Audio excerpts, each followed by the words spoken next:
अस्सलाम वालेकुम। प्रोग्राम सियासी लोग के साथ मैं हूं उस्मा खान रूमी। नाज़रीन, आज मौलाना फजल रहमान साहब ने कौमी असम्बली में इजहार ख्याल करते हुए कहा है कि हमारी मुसल्लह अफवाज पर हमले हुए, इदारों पर हमले हुए, इस पर ऐवान गौर नहीं करेगा तो कौन करेगा। हम सूरत हाल को संजीदगी से नहीं ले रहे हैं। दोनों तरफ सूरत हाल जज्बाती हो गई है। एक फरीक इस हद तक चला गया है कि अलहदगी की बात शुरू कर दी गई है और दूसरी तरफ ताकत के जरिए उनसे निमटने की, रियासत के तहफ़्फ़ुज़ के लिए आखिरी हद तक जाने के लिए तैयार हैं। ऐसे बयानात सूरत हाल को मज़ीद जज्बाती बना देते हैं। दोनों तरफ से इंतहाओं पर पहुंचा ये अमल पाकिस्तान की सलामती पर सवालिया निशान बन जाता है। उन्होंने कहा कि इन सारे मामलात को सियासी लोग ही दुरुस्त कर सकते हैं, मगर आज सियासी लोगों की अहमियत को कम किया जा रहा है। मज़ीद जो आज इजहार ख्याल किया गया, मज़ीद जो पॉइंट्स उन्होंने आज कौमी असम्बली में डिस्कस किए, उस पर आज हम बात करेंगे। हमारे साथ स्टूडियोज़ में तशरीफ़ रखती हैं पाकिस्तान मुस्लिम लीग नून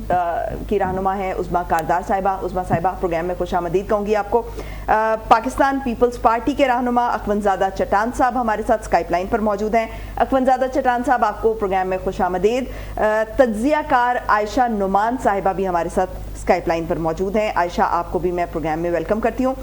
उस्मा साहिबा, सबसे पहले तो ये जो सियासी लोगों को उन्होंने कहा कि सियासी लोग ही जो तमाम मामलात हैं, खैबर पख्तूनख्वा के हवाले से बात की गई और बलूचिस्तान में भी कुछ ऐसी ही सिचुएशन हम देख रहे हैं। तो जो मौलाना साहब ने ये बात की है कि इन सारे मामलात को सियासी लोग ही दुरुस्त कर सकते हैं, उनकी अहमियत को कम किया जा रहा है।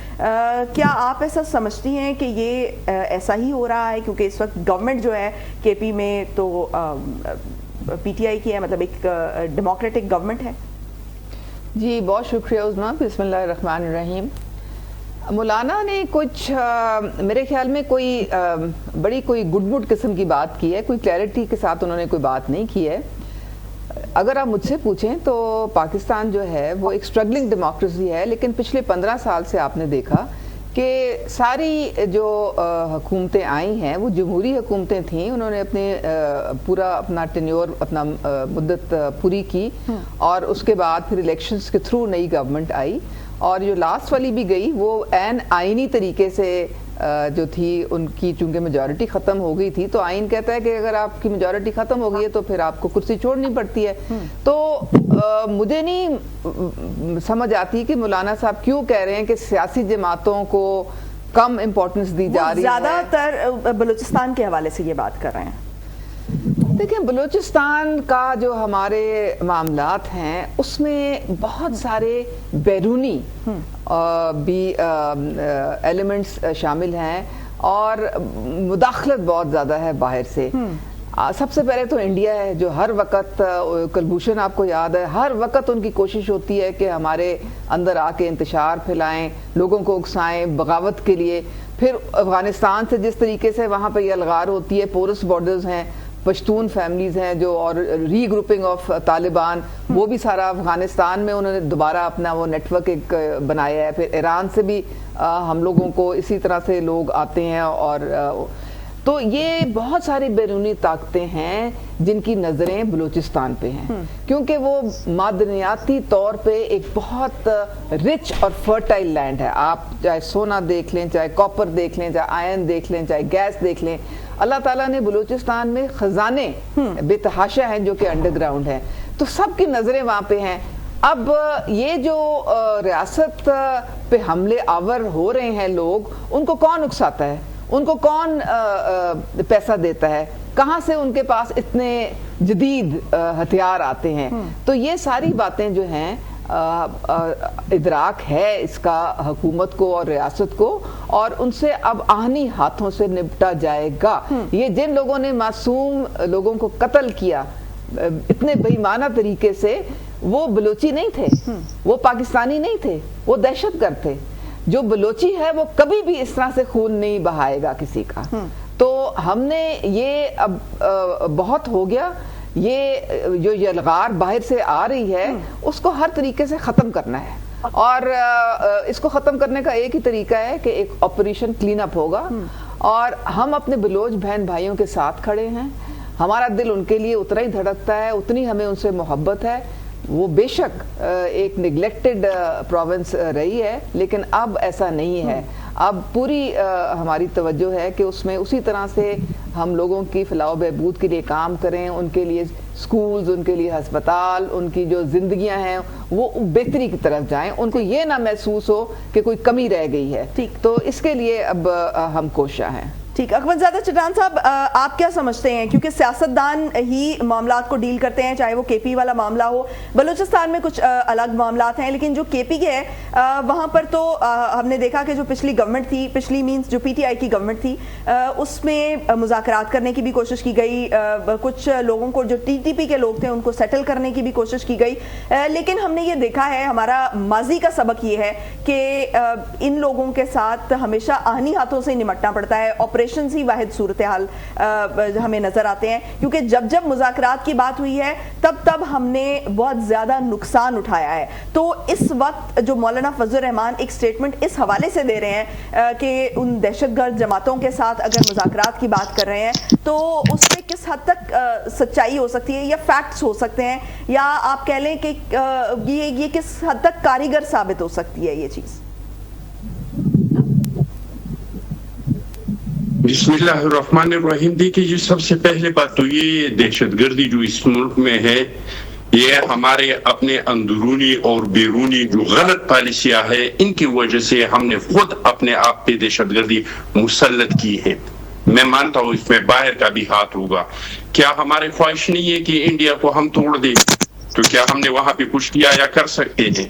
کیا لوگوں کا یہ خواہش نہیں ہے کہ ایران میں اس طرح کے حالات بنائے؟ کیا ایران میں کسی نے بنا دیے؟ تو یہ جو پاکستان میں دہشت گردی ہے، یہ ہمارے ملک کے ناجائز حکمرانوں کے غلط پالیسیوں کی وجہ سے، اس کو ہم ڈالری جنگ کہتے ہیں، ڈالر کمانے کے لیے یہ جنگ اپنے ملک پہ مسلط کیا ہے. اگر آپ نے اس ملک میں اس چیز کو ختم کرنا ہے تو یہ صرف آپریشنوں سے نہیں ہوگا. سب سے پہلے اپنے پالیسیوں، اندرونی اور بیرونی پالیسیوں کو درست کرنا پڑے گا. افغانستان کے لیے ہمارا جو پالیسی ہے اس پہ اثر نو غور کرنا پڑے گا. یہ ایک حقیقت ہے کہ آپ وار کے ذریعے نہیں ختم کر سکتے ہیں. بیٹل کو آپ بیٹل کے ذریعے ختم نہیں کر سکتے. اگر اس کو آپ کم کر سکتے ہیں، اس کو آپ کمزور کر سکتے ہیں طاقت کی ذریعے، لیکن ختم نہیں کر سکتے. اگر آپ چاہتے ہیں کہ ہم اس چیز کو ختم کریں ہمیشہ کے لیے، تو پالیسیوں کو درست کریں، اس کے ساتھ ساتھ جو ہے مذاکرات کریں، لیکن ایسے مذاکرات نہیں جو ماضی میں ہوا تھا، جو عمران خان اور جنرل پیز نے کیا تھا. مذاکرات وہی مذاکرات کے آپ سیاسی تنظیموں کو اعتماد میں لے لیں، آپ پارلیمنٹ کو اعتماد میں لے لیں، آپ ہمارے شہداء کے ورثاء کو اعتماد میں لے لیں. یہ دہشت گردی کی جنگ میں جو لوگ ریاست کے ساتھ شامل تھے ان لوگوں کو اعتماد میں لے لیں. اگر اس طریقے سے مذاکرات ہو گئی تو مجھے یقین ہے کہ اس کا کوئی نتیجہ نکلے گا. ہاں، اگر ہماری ریاست سمجھتی ہیں کہ مذاکرات سے کوئی نتیجہ نہیں نکلے گا اور آپ نے لڑنا ہے تو پھر آپ عوام کو اعتماد میں لیں گے. دیکھیے، تو کیا اس وقت آپ سمجھ رہے ہیں کہ پارلیمنٹ کو اعتماد میں نہیں لیا جا رہا؟ اور امریکہ کو شکست ہوئی وجہ کیا تھا؟ ان کے پاس ٹیکنالوجی تھا، ان کے پاس پیسہ تھا. اس کے باوجود شکست ہوئی وجہ یہ تھا کہ ان کے پاس وہاں کے لوگ نہیں تھے. ہم نے پچھلی بار جو ہم پہ دہشت گردی کا جنگ مسلط ہوا تھا 2007-2008 میں، اور ہم نے اس میں آپریشن کا آغاز کیا، اس کے لیے ہم نے ایک پالیسی بنایا تھا، 3D کی پالیسی بی بی نے بنایا تھا. پہلے ہم ڈائیلاگ کریں گے، جو لوگ ڈائیلاگ پاکستان کے آئین قانون کو نہیں مانتے ہیں اس کے ساتھ طاقت کے استعمال کریں گے، اور جہاں جہاں پہ ریٹ آف دی گورنمنٹ قائم ہوگا وہاں پہ ہم ڈیولپمنٹ کریں گے. تو پھر اگر آپ نے لڑنا ہے تو پھر آپ لوگوں کو اعتماد میں لیں گے، لیکن ہم لوگوں کو اعتماد میں نہیں لے رہے ہیں. آپ بلوچستان میں جا کے نوجوانوں کو دیکھ لیں، سوشل میڈیا کے دور ہے. پختونوں میں آپ آ کے اور لوگوں کے جذبات اور احساسات کو دیکھ لے. ہمارے پارٹا کا 2018 میں مرجر ہوا تھا پختونخوا میں. ہمارے ساتھ ریاست نے وعدہ کیا تھا سرتاج عزیز کمیشن کے سفارشات میں کہ 10 سال تک ہم آپ لوگوں پہ پرائز نہیں ڈالیں گے. 10 साल तक हम आप लोगों को हुकूक देंगे ताकि आप दूसरे लोगों के लेवल पे डेवलपमेंट में, इंफ्रास्ट्रक्चर में आ जाएंगे।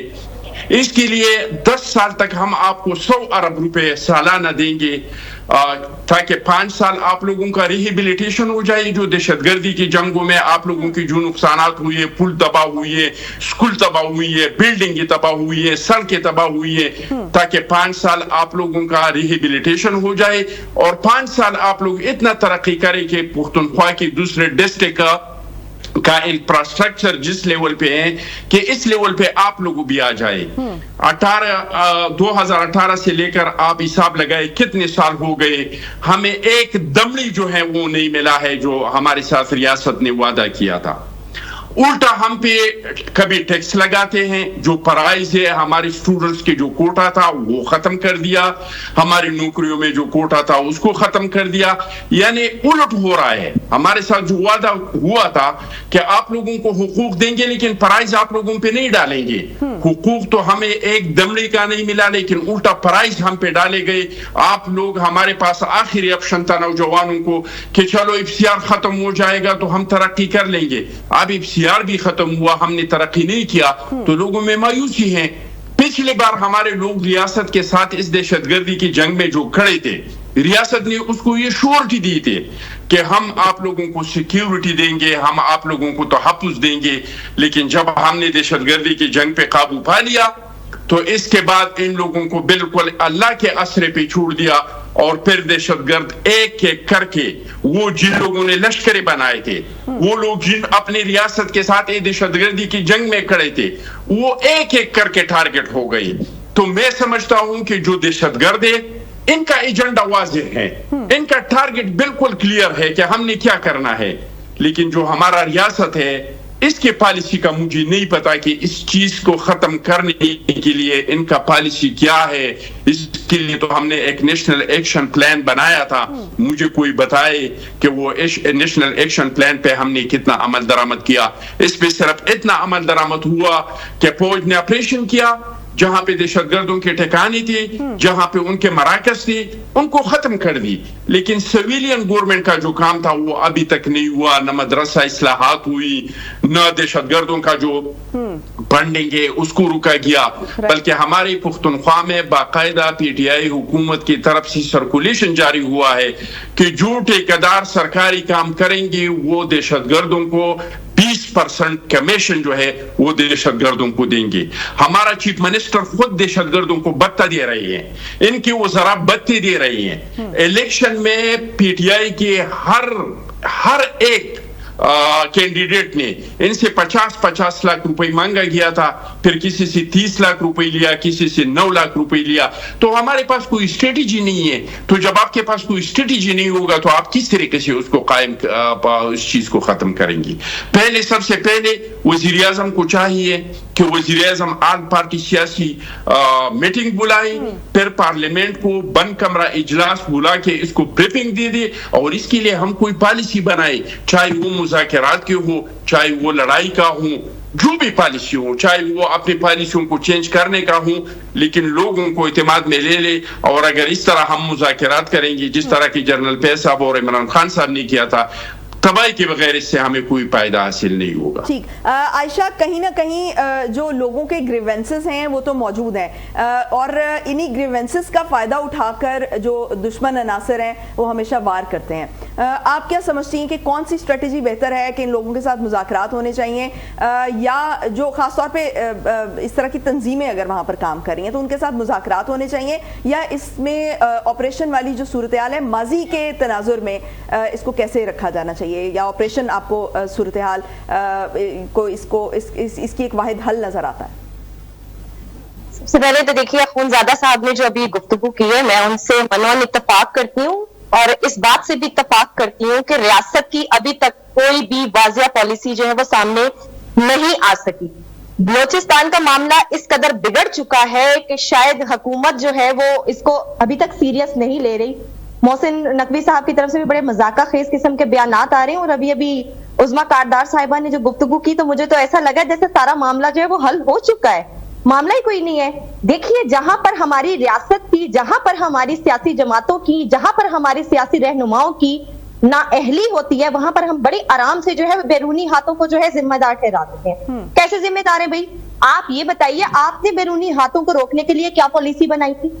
आपने अगर एक सूबे को इस कदर महरूम रखा, अगर वो सूबा इतना मादनियात से और जो कुदरती जखायर है उनसे माला माल है, फिर तो उस सूबे के लोगों का हक भी बहुत ज्यादा बनता है, उस सूबे के लोगों को खुशहाल होना चाहिए।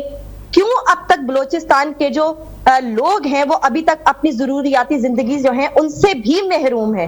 क्यों लोगों को रोज रोज जो है प्ले कार्ड्स लेकर अपने घर के जबरी जो उनके तौर पर जो लोग उठाए गए हैं उनके प्ले कार्ड्स उठाकर सड़कों पर आना पड़ रहा है? फिर हम बात करते हैं महरंग बलोच की, तो महरंग बलोच जो है वो बलोचिस्तान की ही बेटी है, वो कहीं इंडिया से, अफगानिस्तान या ईरान से तो नहीं आई ना, वो वहां पर वो रहने वाली हैं, वही की जो है वो बाशिंदी हैं। तो उनकी बात रियासत क्यों नहीं सुन रही, या वहां के लोगों की बात क्यों नहीं सुन रही? आपको इख्तलाफात हो सकते हैं इन लोगों से, आपको इनके बारे में कुछ तहफ्फुज़ात भी हो सकते हैं, लेकिन रियासत का जो दर्जा है वो माँ का दर्जा है। लेकिन रियासत को अगर यही लोग हथियार उठा लें, ठीक है, वो आपसे नाराज हैं या इख्तलाफात हैं, अगर इस हद तक बात है तो फिर तो बिल्कुल बातचीत के जरिए मामला हल हो सकता है। लेकिन अगर यही लोग एक हद तक आगे चले जाएं और जो है वो लोगों का इतना बड़ा नुकसान करें, आप ये देखें कि वहां पर जो बसों से उतार कर जिस तरह से लोगों को मार दिया जाता है सिर्फ इस वजह से कि ये दूसरे सूबे से ताल्लुक रखते हैं, तो ये बड़ी एक खतरनाक किस्म की सूरत हाल है। क्योंकि अगर यही ठीक है, इख्तिलाफात की अब तक बात ठीक है, लेकिन जब यही हथियार उठा लेंगे तो फिर आप रियासत के पास भी इसके अलावा कोई हल नहीं बचेगा कि वो भी बदले में या उसके जवाबी तौर पर जो है उसको भी हथियार उठाना पड़ेंगे। देखिए रियासत में कहीं पे भी अगर कोई सियासी विंग, अस्करी विंग है, किसी किस्म का भी मलेशिया पाया जाता है तो उसके खिलाफ यकीनी तौर पे कार्रवाई होनी चाहिए। लेकिन हमेशा से सियासी रहनुमाओं का इस चीज के ऊपर कंसेंसस होना चाहिए कि जब भी कोई टेंशन क्रिएट होता है उसको पहले मुज़ाकरात से हल किया जाए, अपने सामने वाले के तहफ्फुज़ात जरूर सुने जाएं, उनको बातचीत के तरीके से जो है मसालियती तौर पर जो है उसको हल करने की कोशिश करनी चाहिए। अगर नहीं मामला हल हो रहा, लेकिन यहाँ पे मामला ये है कि यहाँ पर जो है एक मौसर अंदाज में मुज़ाकरात किए ही नहीं जा रहे। अब मैं हवाला देना चाहूंगी सरदार अख्तर मेंगल। सरदार अख्तर मेंगल बहुत बड़ा नाम है कौमी असेंबली का, उन्होंने इस्तीफा दे दिया। अब जो इस्तीफा देने के साथ जो उन्होंने बयानात दिए वो आप सुनिए, उनसे आपको क्या तासुर मिलता है। आज जनाब खबर मिली है कि एएनपी के जाहिद खान साहब ने भी जो है वो इस्तीफा दे दिया है। क्यों दिया है? देखिए इन लोगों के इस्तीफे, इन लोगों के बयानात जो है ना, इनके ऊपर भी जरूर नजरसानी करनी होगी, देखना होगा कि आखिर अगर हमारी अपनी सफों से ही लोग छोड़कर जा रहे हैं तो उसके पीछे कहीं हमारी नाअहली तो नहीं है। अब इनसे भी इस्तीफा जो है वो ईरान ने तो नहीं लिया ना, इनसे भी इस्तीफा जो है वो अफगानिस्तान ने तो नहीं लिया ना। ये कहीं ना कहीं जो है सियासी रहनुमाओं की आपस में कोई ऐसी टेंशन है, कोई ऐसा तनाव है जिसकी वजह से जो है ये हालात इस नहज तक पहुंचे हैं। और दूसरी चीज, रियासत का जो किरदार है वो इसमें बहुत अहम है। रियासत को अपने चारों सूबों के लोगों को जो है तहफ्फुज़ जो है उसको इंश्योर करना होगा, उनके सरों पर हाथ रखना होगा, उनको सुनना होगा, उनकी दाद रसी करनी होगी। अगर आज बलोचिस्तान में इस तरह से एक विंग जो है वो किसी भी हिस्से से जो है लोगों का कत्लेआम कर रहा है तो उसके खिलाफ जरूर कार्रवाई होनी चाहिए। लेकिन हैरत तो मुझे आज तक ये है कि जो मौजूदा हुकूमत है इसके पास मैंडेट है, इसके पास जो है अथॉरिटी है, क्यों नहीं अब तक कोई कार्रवाई हुई? मोहसिन नकवी साहब तो कह रहे थे एक एसएचओ की मार है, कहां गया वो एसएचओ? क्यों नहीं अभी तक कोई कार्रवाई हो सकी? यहां तक कि अभी तक जो है किसी को पकड़ा भी नहीं जा सका, किसी के ऊपर जो है वो आपने अभी कोई प्रॉपर अपनी कार्रवाई भी नहीं शुरू की कि लोगों को इस बात का एहसास हो कि भाई अगर हम यहाँ पर रह के कोई गलत काम कर रहे हैं, अगर हम कानून को अपने हाथ में ले रहे हैं तो we have to face the law. अगर यहाँ पर ये नहीं हो रहा, अगर यहाँ पर किसी के खिलाफ कार्रवाई नहीं हो रही, महज बयानात दिए जा रहे हैं, तो ये सबसे पहले हुकूमत वक्त की बहुत बड़ी नाअहली है and they have to admit it. लेकिन जो बलूचिस्तान है, बलूचिस्तान में एक बहुत बड़ा फैक्टर जो कबायली है, वहां पर कबायली सरदार वगैरह उनकी इजारादारी भी है, वो बहुत बड़ा फैक्टर है। देखिए जब वो एक बहुत बड़ा फैक्टर है तो इसका मतलब है कि वो बहुत बड़े स्टेक होल्डर्स हैं, तो उनको भी साथ लेके तो वहां पर आप ये कह लें कि एक नॉमिनल सी हैं। देखिए ये वहां का जो एक माइंडसेट है, वहां का जो एक तरीकेकार है, उनकी एक जो उनकी सिविलाइजेशन है वो इसी तरह की है। ये पहले से होता आ रहा है, ये अब से नहीं होता आ रहा। पिछले दौर लोग एजुकेट नहीं होंगे तो वो फिर लोगों के हाथों इस्तेमाल भी होंगे। इस फैक्ट बिल्कुल होंगे। देखिए کہ मैं बिल्कुल अगर यही आप कहना अपने चाह रही राइट्स की जंग लड़ रहे हैं तो उससे पहले आपको अवेयर होना पड़ेगा, अदरवाइज जो है वो आप अपने ग्रीवेंसेस भी रखेंगे, सियासी जमातों को या जो पॉलिटिकल इंस्टीट्यूशन है वो उसको स्टेबल नहीं होने देंगे और उसके बाद जो है वो फिर आप दहशतगर्दों के हाथों चढ़ेंगे। देखिए, जब आप रियासत के सामने बारहा फरियाद कर रहे हैं, जब आप रियासत को बारहा मुखातिब कर रहे हैं और आपको जो है खातिर खा जवाब नहीं मिल पा रहा, तो उनके पास कोई और ऑप्शन फिर क्या रह जाएगा। देखिए, जब आपका कोई अपना आपकी बात नहीं सुन रहा होता तो फिर जो बैरूनी हाथ होते हैं वो उस बात के ऊपर जरूर, उसका मतलब ये है कि आप दहशतगर्दी शुरू कर दें, आपको नहीं, दहशतगर्दी किसी तरह स्ट्रॉन्ग, दहशतगर्दी इसका बिल्कुल हल नहीं है। मैंने ये नहीं कहा दहशतगर्दी इसका बिल्कुल हल नहीं है, लेकिन ये हमारे अपने लोग हैं, हमें इनको भी सुनना है, हमें भी इनके जो है तहफ्फुज़ात को दूर करना है। अगर तब भी बात नहीं बनती, फिर हमारे पास एक लास्ट ऑप्शन है ऑपरेशन का, तब हम जो है ऑपरेशन की तरफ जा सकते हैं। लेकिन हमें पहले जो है बातचीत से इस पूरे मामले को हल करने की जरूर कोशिश करनी चाहिए और उन सियासतदानों को इस बातचीत में, इस मुज़ाकरात में जो है इन्वॉल्व करने चाहिए जो वहां से ताल्लुक रखते हैं। जैसे सरदार अख्तर मेंगल साहब हैं, उनको वहां पर उस मुज़ाकराती टीम में या कमेटी में शामिल करना चाहिए। कबायली अमायदीन को जो है वो अपने उसमें एतमाद में लेना चाहिए। फिर देखिए, अगर आप तब भी ऊंट किसी करवट नहीं बैठता तो फिर आप चट्टान साहब जिस तरह से बता रहे थे कि जो केपी की सूरत हाल है, केपी में जो इस वक्त गवर्नमेंट में है, सीएम बलूचिस्तान तक, सीएम केपी तक जो है वो भत्ता दे रहे हैं बकौल अखवंजादा चट्टान साहब के। अगर ये इतनी बड़ी तादाद में लोग जो है इनसे भत्ता वसूल कर रहे हैं तो हुकूमत की रिट कहां पर है? फिर हुकूमत की रेट कहां पर है? हुकूमत की रेट अभी आपको कहीं नजर आ रही है? अगर इतने बड़े बड़े स्कैंडल सामने आ रहे हैं तो इससे पहले जो है इस पर बातचीत हो जानी चाहिए थी। अभी तक अखवंजादा साहब जो है वो क्यों खामोश थे? ठीक, बिल्कुल बात होनी चाहिए थी। ठीक, उस्मा कारदार साहिबा, सबसे पहले तो सवाल ये है कि ये लोग दहशतगर्दों के हाथों इस्तेमाल क्यों होते हैं?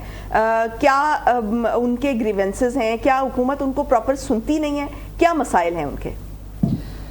देखिए, मैं आपकी जो तज्जियाकार हैं वो बड़ी सिंपलिस्टिक किस्म की बातें करती हैं। उनको ये नहीं पता कि पाकिस्तान इस वक्त 5th जनरेशन वॉरफेयर का सामना कर रहा है, एक हाइब्रिड वॉरफेयर का सामना कर रहा है। समुंदर पार बैठ के लोग सोशल मीडिया के थ्रू और बाकी प्लेटफॉर्म्स जो हैं उसके थ्रू लोगों को उकसाते भी हैं, बगावत पे उनके दिलों में नफरत भी पैदा करते हैं और उनकी फंडिंग भी करते हैं। और आपको पता है, जब आपकी फंडिंग हो और फिर आपके पास हथियार भी आ जाए तो फिर आप रियासत के खिलाफ खड़ा होना आपके लिए कोई इतना मुश्किल काम नहीं लगता है। सॉल्व हो जाए, मैं आपको एक बात बताती हूँ, बाहर वाले हाथ, देखिए मैं आपको एक बात बताती हूँ, आपको मैं मिसाल दूंगी साउथ वजीरिस्तान की और नॉर्थ वजीरिस्तान की। ये नो गो एरियाज थे सारे, यहाँ पे कोई रेट नहीं थी हमारी हुकूमत की या रियासत की। वहाँ पे 2 ऑपरेशन हुए, रद्दुल फसाद और ज़रबे अज़म। उसके बाद जब वो क्लियर हुआ, मैंने खुद जाके अपने आंखों से देखा है किस तरीके से वो उनकी ऊपर एक खोखा होता था और नीचे उनकी टनल्स के नीचे अंदर उनका पूरा नेटवर्क चल रहा होता था तालिबान का।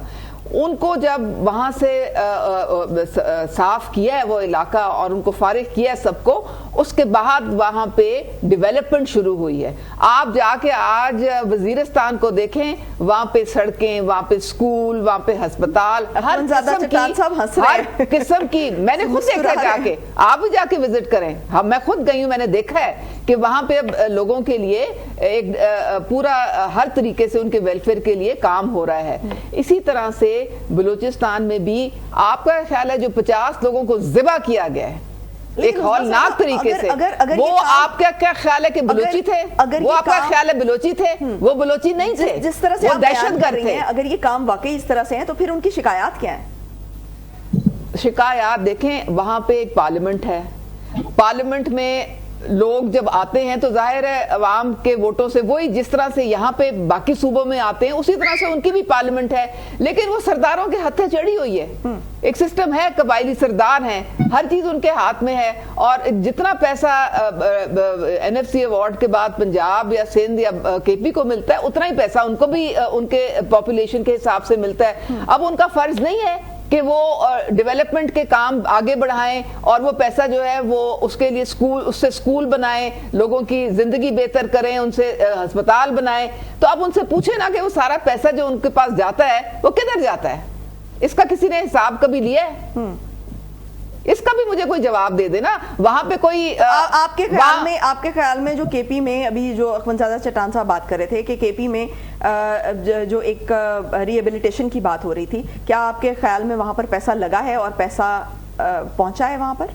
دیکھیں فاٹا میں تو فاٹا کا جب ضم ہوا ہے کے پی میں تو ادھر ڈیولپمنٹ شروع ہوئی ہے, لیکن وہاں پہ زیادہ جو ڈیولپمنٹ ہے وہ فوج نے کی ہے, صاف بات ہے انہوں نے کی ہے, اور وہ ادھر وہی جو ہے مانیٹرنگ کرتے ہیں, کیونکہ وہاں پہ جو میں نے دیکھا ہے کہ انہوں نے جس طرح کنٹونمنٹ ہوتا ہے اسی طرح اسٹیبلشمنٹس بنائی ہیں. یہ تو آپ کہہ رہے ہیں کہ گورنمنٹ کی وہاں پہ اجارہ داری کوئی نہیں ہے, اجارہ داری کی بات نہیں ہے. آپ فنڈز نہیں, اگر آپ فنڈز نہیں استعمال کر رہے ہیں تو کسی نے تو ان کے لیے ڈیولپمنٹ کرنی ہے کہ نہیں کرنی ہے. اگر وہاں پہ تو بی آر ٹی کا حال دیکھ لیں کیا ہے, وہاں پہ تو اب اپنے ان کے کابینہ کے لوگ کھڑے ہوئے ہیں کہ سارا پیسہ وہ کرپشن میں جا رہا ہے. وہاں پہ واپس آتے ہیں اور اخونزادہ چٹان صاحب سے آپ نے ان کا حال تو دیکھ لیا, جواب لیتے ہیں کیونکہ وہ خاصے مسکرا رہے تھے. Stay tuned.